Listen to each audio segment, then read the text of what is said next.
So, what are some ways that you can approach someone who's illogical and unreasonable and acts against their best interest? Okay, so one thing is, people with a certain personality type are very self-centered and everything's about them.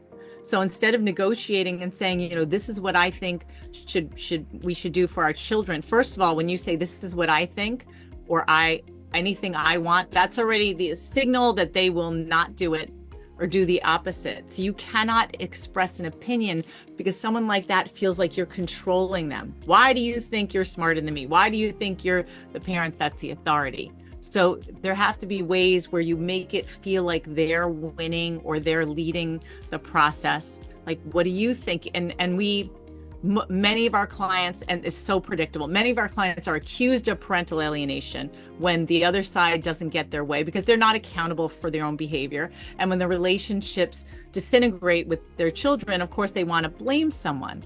So part of what we teach is something called the alienation factors, like knowing this is what they're going to accuse you of. Make sure you don't do it, but start documenting and paying attention to the things that really means. So knowing that when there's children involved, that's a big part of it, that they're going to try to turn the kids against the other parent, but then accuse you of doing it.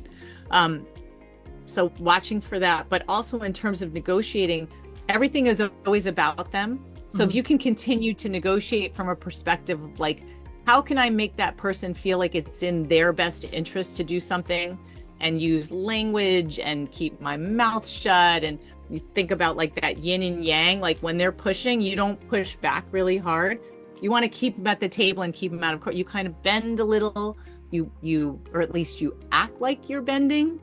We never want people to just give in because it just doesn't stop. Right. But there's ways to present yourself where you're giving them the mic and you're listening and you care about their opinions because they need an audience. So if you can just be quiet sometimes, that can be disarming. So stuff like that.